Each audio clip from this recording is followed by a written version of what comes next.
तो उस समय 2-3 छात्रों को मैंने जेल भेज दिया था। अभी फिर शिकायत मिली है कि जब भी नामांकन का समय होता है या फॉर्म भरने का समय होता है, तो ऐसे छात्र जो इस परिसर से जा चुके हैं, वो विभिन्न छात्र संगठन के नाम पे यहाँ घूमते रहते हैं। उनको अभी हाल ही में 2-3 दिन पहले हमने चेतावनी दी है।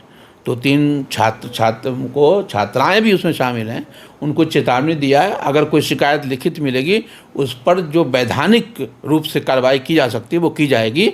आपके माध्यम से हम सभी छात्रों को, छात्राओं को अवगत करना चाहते हैं कि वो जो बिल्कुल शुल्क निर्धारित है, हर जगह लिखा हुआ है कि आपको इतने पैसे देने हैं, वो उतने ही पैसे दें।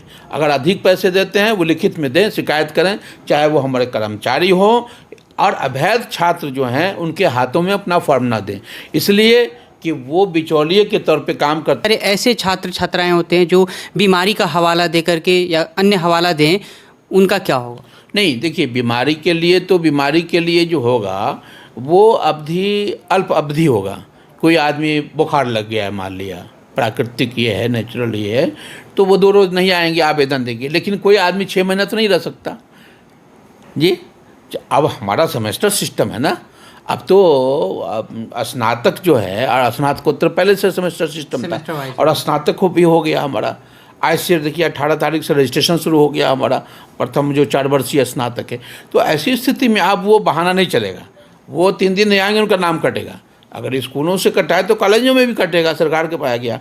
और हम तो इस काज को पहले ही पूरा कर चुके हैं। हमने 50 छात्रों को का नाम काटा, 100 से अधिक छात्रों को, उनके गार्जियन, अभिभावक को हमने चेतावनी दी, वो बच्चे को लेकर के आए, है ना। अब उसमें 2-4 ऐसे भी केस हैं कि आजकल स्नातकोत्तर में जो लड़कियां एडमिशन लेती हैं, तो वो शादी विवाहित होती हैं, वो गर्भवती हो गई हैं, जाहिर बात है उनके लिए सब प्रावधान है, तो उनको मिलेगा इलेक्शन, वो सर्टिफिकेट मतलब जो जायज़ हैं उन्हें छुट्टी मिलेगा, और जो आधिकारिक तौर पे अगर वाकई में उनको ज़रूरत है तो वो हम लोग उसको फैसला करके उसको सही मानवीय आधार पे तो काम करना है। लेकिन जो ऐसे ही नामांकन लेके फरार चल रहे हैं, वो अब उनका नहीं है, वो उनके नाम कटेंगे। पूजा की छुट्टी के बाद हम उस पर पूरा का पूरा आकलन करेंगे।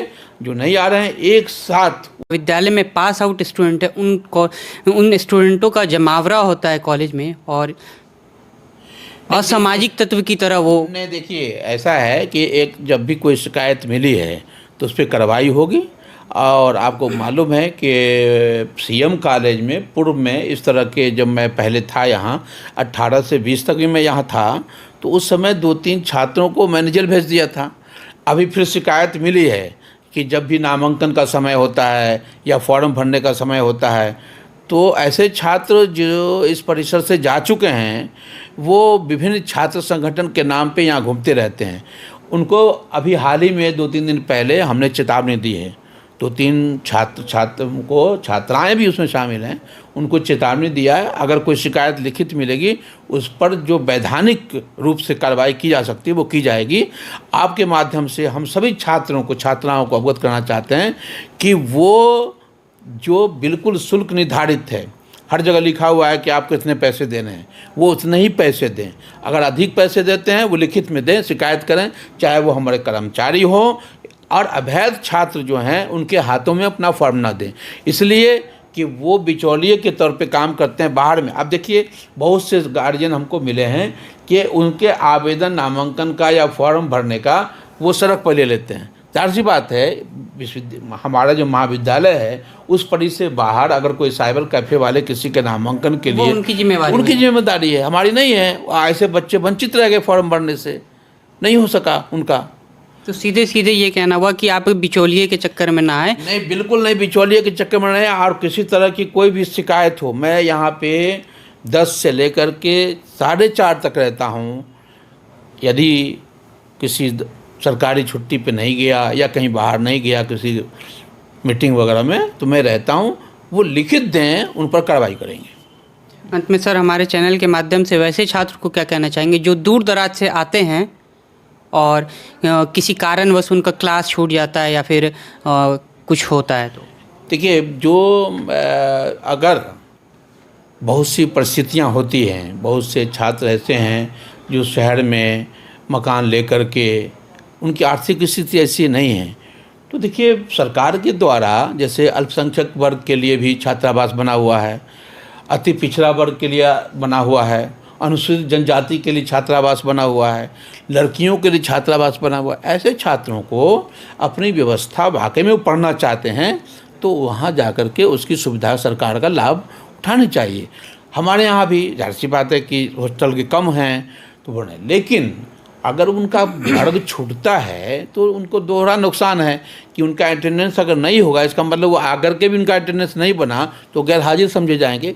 तो समय से पूर्व आने की कोशिश करें। अभी चूँकि परीक्षाएं चल रही थी तो होगा, अब तो फिर बोर्ड रूटीन डेन हो जाएगी। अभी परीक्षा समाप्त हो रही है, उसके बाद फिर जनरल रूटीन होगी। अब तो पूजा की छुट्टी होगी 20 होकर के, जब 25 से खुलेगी तो फिर अब सामान्य गति से होगी। तो ऐसे से छात्र जो दूर दराज के हैं, तो अगर उनके अंदर कोई ये है कमियां हैं तो उन्हें आर्थिक दृष्टि, देखिए अभी सरकार की तरफ से बहुत सारी स्कीमें चलती हैं, उसका लाभ लेना चाहिए छात्रों को। और वो कोशिश ये करें कि समय पर कॉलेज आएँ। अब जाहिर सी बात है कि अगर वो 100 किलोमीटर से रोज़ आएंगे तो उनके लिए दोनों तरह हानिकारक है कि वो समय पर नहीं पहुंचेंगे, कॉलेज में हाजिरी नहीं बनेगी, और फिर वो उनकी मनस्थिति भी ऐसी नहीं रहेगी कि रोज़ वो यहाँ से शाम में जाए फिर रात में चले सुबह में। तो उनको यहाँ कोई अगर वो वैसे छात्र अगर छात्रावास में रहना चाहें तो क्या उसकी लिए ये छात्रावास में तो है ही। अभी हमारे यहाँ जो छात्रावास है, तो देखिए हमारे यहाँ तो 100 सीट छात्रावास हैं, वो हो गई है। एक नया छात्रावास भी सरकार की तरफ से बनाया गया है, लेकिन वो भी जल्द शुरू होगा। लेकिन उनके लिए ये है कि वो समय पे आए, और भी छात्रावास है ना डिब्बी में, उसमें भी ले सकते हैं वो।